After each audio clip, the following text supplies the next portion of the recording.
pass for the assist. It's Crawford on the wing. Back to Paul. Picked away.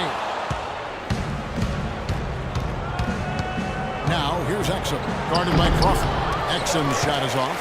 It's kind of a shocker. The defense was there, but it wasn't right in his face. Kind of out of character for him to miss those. Here's Paul.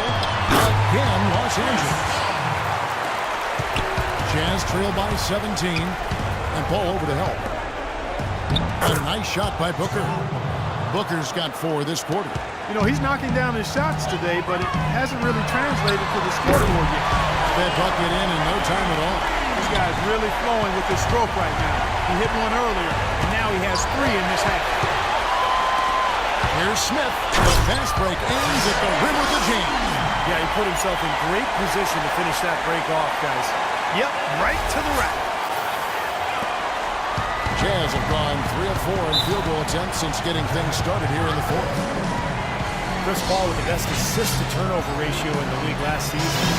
Led the league in steals per game as well for the 6th time in his career. You talk about the impact he has on a game. I mean, those numbers don't lie. And Utah making a change here. Brooks is checked in, and it's slammed in by Smith. I love the flow that they've been playing with offensively tonight. This is an impressive performance. Well, and that lead they have just continues to grow and grow. And the shot is good.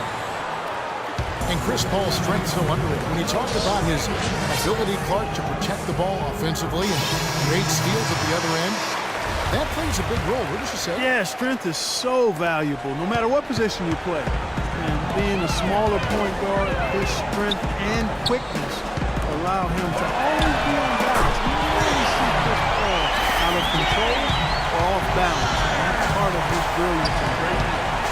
Burke with it, and Griffin picks him up defensively. Poke loose. Now, here's Burks. He's guarded closer. Just 5 to shoot, and that one's good by Favors. Clippers leading by 21. Here's Miller. Good, and Paul gets the assist. And that's 31 points for Jay. You know, it's really hard not to notice the difference in the passing of these two teams today. Yeah, look at the discrepancy in the assist column between these two teams. You know, of the last 6 baskets, 5 have come on the interior. This is major smash-mouth basketball, guys. Love it. Old school. Just physical play in the paint. Dominating. They double him with Jordan. Here's Gobert, guarded by Jordan. You know, the league seems pretty serious about creating more parity between the teams. A big sign of that was the last CBA, where the NBA more than tripled the amount of revenue sharing between the big market and the small market teams. The little guys, I think, are in a much better position now than they were a few years ago. Great looking bounce pass to set up that play. Miller, the pass to Paul. Miller dishes to Griffin. And misses it off the right side of the rim. Jazz trail by 21, and most NBA teams now can turn a profit with the revenue sharing and still field a competitive team. And I think that's really important to try to balance it out between the large market teams and the smaller market teams. Clearly, revenue creation is different in a bigger market versus a smaller one. So with the tougher luxury tax and revenue sharing, the size of your market is a little bit mitigated. Everybody has a better chance to be competitive.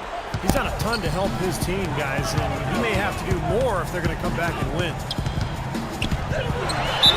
And 2 free throws coming up as he misses that one, drawing the whistle on a lot of contact there. You know, for a player whose star shines as brightly as Blake Griffin, Steve, it seems there are a lot of naysayers regarding his game, although I think you and I would agree he expanded his game, certainly this past year. Well, I can tell you this, I am not one of those naysayers because I think Blake Griffin was the 3rd best player in the NBA last year. The offensive expansion to his game, the post-game, the passing, the ball handling in transition. I mean, he is an amazing player, and he has gotten better and better every year. And there's the foul on the shot. He'll go to the line for 2. And, you know, hey, anytime a player starts to get a lot of endorsements and TV spots, it puts him under the magnifying glass. You become a target.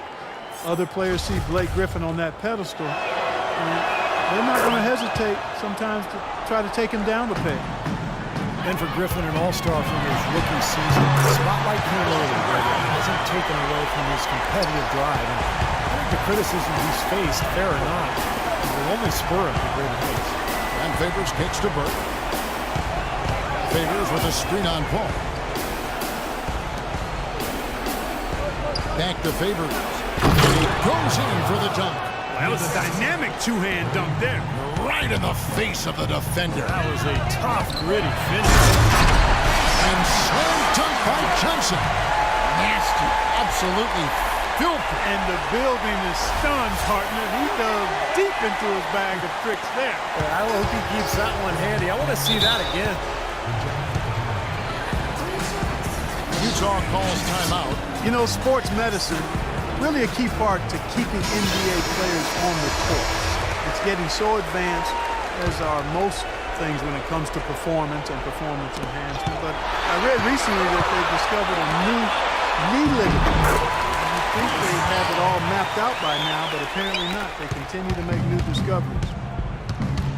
And Paul over to help. Kicks it to Gobert. He dishes it to Burke from downtown. Here's Favors. Shot no good. Griffin with some nice D. And a great assist by Paul as that one goes in. Griffin's got 40 points. And you look at the players around the league who have dealt with serious injuries over their careers and then, Steve, been able to return. Such a great boost to the league. Yeah, no doubt, especially injuries that would be career-ending. Now players can often return to near 100%. You never want to go under the knife, but if it's that or hang them up for good, the choice is easy. Kevin, I didn't like that defensive effort at all, but they're lucky he missed it. Yeah, they were very lucky defensively because there was some miscommunication there. They left him wide open.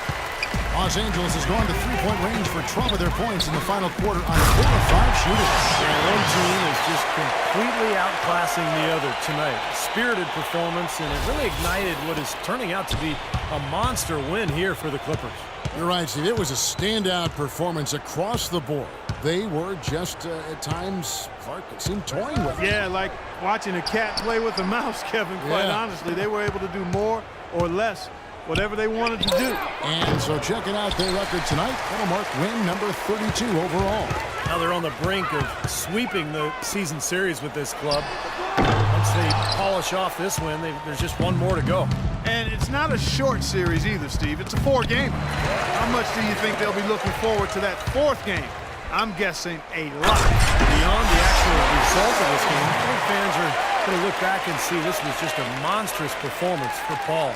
And a big part of their success was his ability to keep the ball moving and finding guys when they would flash open. Burke kicks to Favors. That drops. And his stroke has been dead on. Inside, outside, wherever. The shot's just falling for him. 8-second difference between the shot clock and the game clock. Griffin kicks to Johnson. Favors against Griffin. Burks pulls it in. And that's a shot he had to take. For sure, it was a good decision, just poor execution. And that is good. Boy, if they could have had this kind of run earlier in the game, it might have made a big difference. You know, I think a big reason behind the run, Steve, is that they're not getting pressured as much by the defense now that the game's all but finished. They're going to walk out here with a win and send this crowd home happy. A very solid performance in a lot of areas for them. So it's Los Angeles winning this one easily. They put on a show tonight, thoroughly controlling each end of the floor. Hey, what more can you ask? Thank you for joining us for this presentation of the NBA on 2K Sports. For Clark, Steve, and Doris, and the rest of the crew, this is Kevin Harlan saying thanks for joining us, and we'll see you next time. Last but not least, here is your Jordan Player of the Game, Chris Paul.